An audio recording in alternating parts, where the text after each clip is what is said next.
कृष्णाय वासुदेवाय हरिये परमात्मने नमः।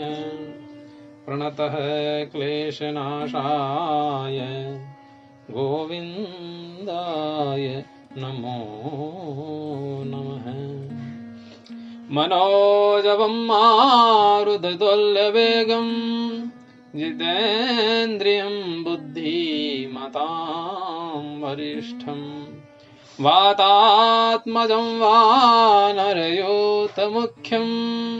श्रीरामदूतं शरणं प्रपद्ये।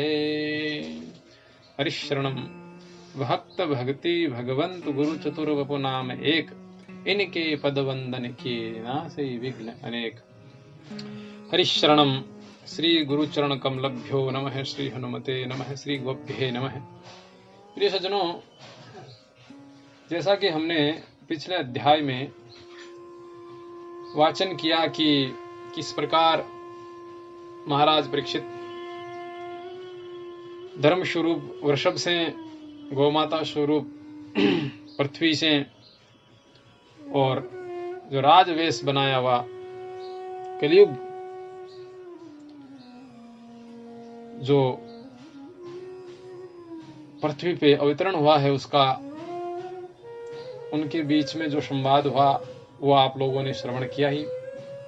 अब हम आगे 18वें अध्याय के आज वाचन करेंगे। निश्चित रूप से आपको आनंद आएगा, क्योंकि श्रीमद् भागवत के जितने भी प्रसंग हैं वो ज्ञान से ओतप्रोत है।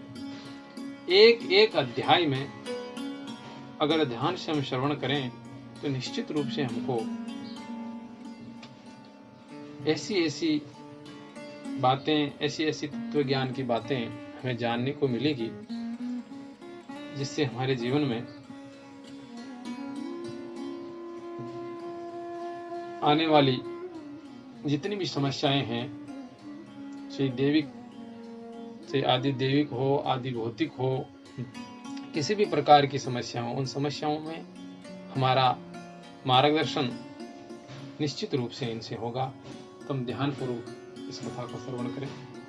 सूत जी कहते हैं, अद्भुत कर्मा भगवान श्री कृष्ण की कृपा से राजा परीक्षित अपनी माता की कोख में अश्वत्थामा के ब्रह्मास्त्र से जल जाने पर भी मरे नहीं। जिस प्रकार ब्राह्मण के श्राप से उन्हें डसने के लिए तक्षक आया, उस समय वे प्राणनाश के महान भय से भी भयभीत नहीं हुए, क्योंकि उन्होंने अपना चित्त भगवान श्री कृष्ण के चरणों में समर्पित कर रखा था। उन्होंने सबकी आसक्ति छोड़ दी, गंगा तट पर जाकर श्री सुखदेव जी से उपदेश ग्रहण किया और इस प्रकार भगवान के स्वरूप को जानकर अपने शरीर को त्याग दिया। जो लोग भगवान श्री कृष्ण की लीला कथा कहते रहते हैं, उस कथा अमृत का पान करते रहते हैं और इन दोनों ही साधनों के द्वारा उनके चरण कमलों का स्मरण करते रहते हैं, उन्हें अंत काल में भी मोह नहीं होता। जब तक पृथ्वी पर अभिमन्यु नंदन महाराज परीक्षित सम्राट रहे, तब तक चारों ओर व्याप्त हो जाने पर भी कलयुग का कुछ भी प्रभाव नहीं था। वैसे तो जिस क्षण श्री कृष्ण ने पृथ्वी का परित्याग किया, उसी समय पृथ्वी में अधर्म का मूल कारण कलयुग आ गया था। भ्रमर के सम्मान सारग्रही सम्राट परीक्षित कलयुग से कोई द्वेष नहीं रखते थे, क्योंकि इसमें यह एक बहुत बड़ा गुण है कि पुण्य कर्म तो संकल्प मात्र से ही फलीभूत हो जाते हैं, परंतु पाप कर्म का फल शरीर से करने पर ही मिलता है, संकल्प मात्र से नहीं। ये भेड़िए के समान बालकों के प्रति सूरवीर और धीरवीर पुरुषों के लिए बड़ा भीरू है। ये प्रमादी मनुष्यों को अपने वश में करने के लिए ही सदा सावधान रहता है। सनकादि ऋषियों, आप लोगों को मैंने भगवान की कथा से युक्त राजा परीक्षित का पवित्र चरित्र सुनाया। आप लोगों ने ये पूछा था, भगवान श्री कृष्ण कीर्तन करने योग्य बहुत सी लीलाएं करते हैं, इसलिए उनके गुण और लीलाओं से संबंध रखने वाली जितनी भी कथाएं हैं, कल्याणकामी पुरुषों को उन सब का सेवन करना चाहिए। ऋषियों ने कहा, सौम्य स्वभाव सूत जी, आप युग युग जिए, क्योंकि मृत्यु के प्रवाह में पड़े हुए हम लोगों को आप भगवान श्री कृष्ण की अमृतमयी उज्जवल कीर्ति का श्रवण कराते हैं। यज्ञ करते करते उसके धुएं से हम लोगों का शरीर धूमिल हो गया है, फिर भी इस कर्म का कोई विश्वास नहीं है। इधर आप तो वर्तमान में ही भगवान श्री कृष्ण के चरण कमलों का मादक और मधुर मधु पिलाकर हमें तृप्त कर रहे हैं। भागवत प्रेमी भक्तों के लव मात्र के सत्संग से स्वर्ग एवं मोक्ष की भी तुलना नहीं की जा सकती, फिर मनुष्यों के तुच्छ भोगों की तो बात ही क्या। ऐसा कौन रस मर्मज्ञ होगा जो महापुरुषों के एकमात्र जीवन सर्वस्व श्री कृष्ण की लीला कथाओं से तृप्त हो जाए। समस्त प्राकृत गुणों से अतीत भगवान के अचिंत्य अनंत कल्याण में गणों का पार तो ब्रह्मा शंकर आदि बड़े बड़े योगेश्वर भी नहीं पा सके। हे विद्वान, आप भगवान को ही अपने जीवन का ध्रुव तारा मानते हैं, इसलिए आप सत्पुरुषों के एकमात्र आश्रय भगवान के उदार और विशुद्ध चरित्रों का हम श्रद्धालु श्रोताओं के लिए विस्तार से वर्णन कीजिए।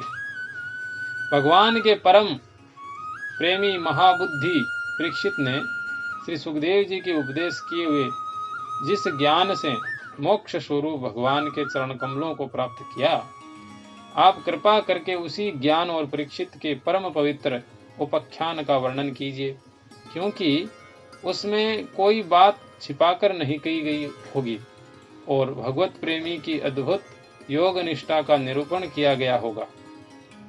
उसमें पद पद पर भगवान श्री कृष्ण की लीलाओं का वर्णन हुआ होगा। भगवान के प्यारे भक्तों को वैसा प्रसंग सुनने में बड़ा रस मिलता है। सूत जी कहते हैं, हे सौनकादिक ऋषियों, अहो, विलोम जाति में उत्पन्न होने पर भी महात्माओं की सेवा करने के कारण आज हमारा जन्म सफल हो गया, क्योंकि महापुरुषों के साथ बातचीत करने मात्र से ही नीच कुल में उत्पन्न होने की मनोव्यथा शीघ्र ही मिट जाती है। फिर उन लोगों की तो बात ही क्या जो सत्पुरुषों के एकमात्र आश्रय भगवान का नाम लेते हैं। भगवान की शक्ति अनंत है, विश्वम अनंत है। वास्तव में उनके गुणों की अनंतता के कारण ही उन्हें अनंत कहा गया है। भगवान के गुणों की क्षमता भी जब कोई नहीं कर सकता, तब उनसे बढ़कर तो कोई हो ही कैसे सकता है।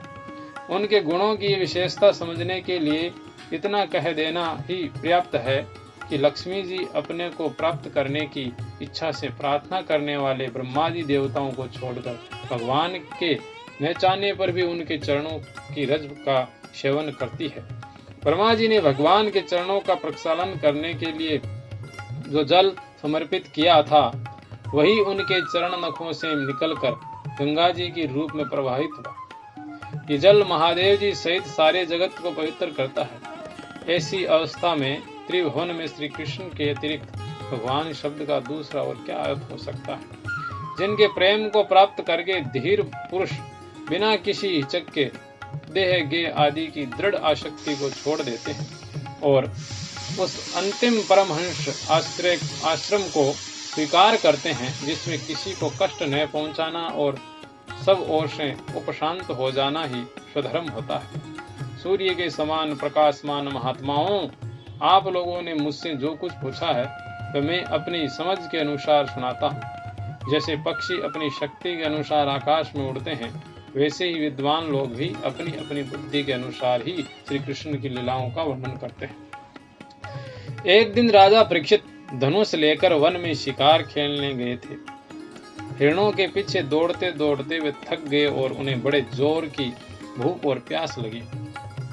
जब कहीं उन्हें कोई जलाशय नहीं मिला, तब वे पास के ही एक ऋषि के आश्रम में घुस गए। उन्होंने देखा कि वहां आंखें मूंद करके शांत भाव से मुनि आसन पर बैठे हुए हैं। इंद्रिय, प्राण, मन और बुद्धि के निरुद्ध हो जाने से वे संसार से ऊपर उठ गए थे। जागृत, स्वप्न, सुषुप्ति तीनों अवस्थाओं से रहित निर्विकार ब्रह्म रूप सूर्य पद पे वे स्थित थे। उनका शरीर बिखरी हुई जटाओं से और कृष्ण मृग श्रम से ढका हुआ था। राजा परीक्षित ने ऐसी अवस्था में उनसे जल मांगा, क्योंकि प्यास से उनका गला सूखा जा रहा था। जब राजा को वहां बैठने के लिए तिनके का आसन भी नहीं मिला, किसी ने उन्हें भूमि पर भी बैठने को न कहा। अर्घ्य और आदर भरी मीठी बातें तो कहां से मिलती। तब अपने को अपमानित सा मानकर वे क्रोध के वश हो गए। सौनक जी, वे भूख प्यास से छटपटा रहे थे, इसलिए एकाएक उन्होंने ब्राह्मण के प्रति ईर्ष्या और क्रोध आया। उनके जीवन में इस प्रकार का यह पहला ही अवसर था। वहां से लौटते समय उन्होंने क्रोधवश धनुष की नोक से एक मरा सांप उठाकर ऋषि के गले में डाल दिया और अपनी राजधानी में चले आए। उनके मन में ये बात आई कि उन्होंने जो अपने नेत्र बंद कर रखे हैं, तो क्या वास्तव में उन्होंने अपनी सारी इंद्रिय वृत्तियों का निरोध कर दिया है, अथवा इन राजाओं से हमारा क्या प्रयोजन। यूं सोचकर उन्होंने झूठमुठ समाधि का ढोंग रच रखा है। उन समीक मुनि का पुत्र बड़ा तेजस्वी था। वह दूसरे ऋषि कुमारों के साथ पास ही खेल रहा था। जब उस बालक ने सुना कि राजा ने मेरे पिता के साथ दुर्व्यवहार किया, तब वह इस प्रकार कहने लगा, हे नरपति कहलाने वाले लोग, उच्चिष्ट भोजी कौमों के सम्मान षंड मुषंड होकर कितना अन्याय करने लगे। ब्राह्मणों के दास होकर भी ये दरवाजे पर पहरा देने वाले कुत्ते के समान अपने स्वामी का भी तिरस्कार करते हैं। ब्राह्मणों ने क्षत्रियों को अपनी द्वारपाल बनाया है। उन्होंने द्वार पर रहकर रक्षा करनी चाहिए। घर में घुसकर स्वामी के बर्तनों में खाने का उसे अधिकार नहीं है। अतः एवं उन मार्गगामियों के शासक भगवान श्री कृष्ण के परम धाम पधार जाने पर इन मर्यादा तोड़ने वालों को आज मैं दंड देता हूँ। मेरा तपोबल देखो। अपने साथी बालकों से इस प्रकार कहकर क्रोध से लाल लाल आंखों वाले उस ऋषि कुमार ने कौशिकी नदी के जल से आचमन करके अपने वाणी रूपी वज्र का प्रयोग किया। कुलांगार परीक्षित ने मेरे पिता का अपमान करके मर्यादा का उल्लंघन किया है, इसलिए मेरी प्रेरणा से आज के 7वें दिन उसे तक्षक सर्प डस लेगा। उसके बाद वह बालक अपने आश्रम पर आया और अपने पिता के गले में सांप देखकर उसे बड़ा दुख हुआ तथा वह धाड़ मारकर रोने लगा। विप्रवर शौनक जी, समीक मुनि ने अपने पुत्र का रोना चिल्लाना सुनकर धीरे धीरे अपनी आंखें खोली और देखा कि उनके गले में एक मरा सांप पड़ा है। उसे फेंक कर उन्होंने अपने पुत्र से पूछा, बेटा तुम क्यों रो रहे हो? किसी ने तुम्हारा अपकार किया है? किसी ने तेरा अपमान किया है? उनके इस प्रकार पूछने पर बालक ने सारा हाल कह दिया। ब्रह्म ऋषि समीक ने राजा के साप की बात सुनकर अपने पुत्र का अभिनंदन नहीं किया। उनकी दृष्टि में परीक्षित साप के योग्य नहीं थे। उन्होंने कहा, अहो मूर्ख बालक, तूने बड़ा पाप किया। खेद है कि उनकी थोड़ी सी गलती के लिए तूने उनको इतना बड़ा दंड दिया। तेरी बुद्धि अभी कच्ची है। तुझे भगवत स्वरूप राजा को साधारण मनुष्य के समान नहीं समझना चाहिए, क्योंकि राजा के दुस्सह तेज से सुरक्षित और निर्भय रहकर ही प्रजा अपना कल्याण संपादन करती है। जिस समय राजा का रूप धारण करके भगवान पृथ्वी पर नहीं दिखाई देंगे, उस समय चोर बढ़ जाएंगे और आरक्षित भेड़ियों के समान एक क्षण में ही लोगों का नाश हो जाएगा। राजा के नष्ट हो जाने पर धन आदि चुराने वाले चोर तो पाप करेंगे, और उसके साथ हमारा कोई संबंध न होने पर भी वह हम पर भी लागू होगा, क्योंकि राजा के न रहने पर लुटेरे बढ़ जाते हैं और वे आपस में मार काट गाली गलौज करते हैं। साथ ही पशु स्त्री धन संपत्ति भी लूट लेते हैं। उस समय मनुष्यों का वर्णाश्रम धर्म युक्त वैदिक आर्य धर्म लुप्त हो जाता है। अर्थ, लोभ और कामना वासना के विवश होकर लोग कुत्तों और बंदरों के समान वर्ण संकर हो जाते हैं। धर्मराज सम्राट परीक्षित तो बड़े ही यशस्वी और धर्म धुरंधर है। उन्होंने बहुत से अश्वमेध यज्ञ किए हैं और वे भगवान के परम प्यारे भक्त हैं। वे ही राज ऋषि भूख प्यास से व्याकुल होकर हमारे आश्रम आए। वे शाप के योग्य कदापि नहीं है। इस नासमझ बालक ने हमारे निष्पाप सेवक राजा का अपराध किया है। सर्वात्मा भगवान कृपा करके इसे क्षमा करें। भगवान के भक्तों में भी बदला लेने की शक्ति होती है, परंतु वे दूसरों के द्वारा किए हुए अपमान, धोखेबाजी, गाली गलौज, अपेक्षा और मारपीट का कोई बदला नहीं लेते। महामुनि समीप को पुत्र के अपराध पर बड़ा पश्चाताप हुआ। राजा परीक्षित ने जो उनका अपमान किया था उस पर तो उन्होंने ध्यान ही नहीं दिया। महात्माओं का स्वभाव ही ऐसा ही होता है। जगत में जब दूसरे लोग उन्हें सुख दुख आदि द्वंद्वों में डाल देते हैं तब वे भी प्राय हर्षित व व्यथित नहीं होते, क्योंकि महात्माओं का स्वरूप तो गुणों से सर्वथा परे है।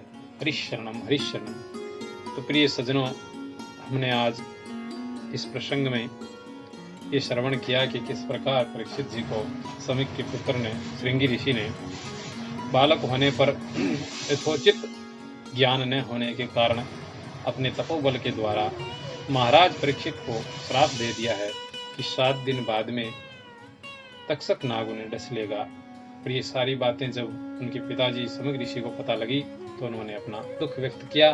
आगे की कथा में ये समाचार किस प्रकार परीक्षित जी के पास पहुंचता है उसका हम वाचन करेंगे। आप लगातार इसको सुनते रहिए। हरिशरणम हरिशरणम।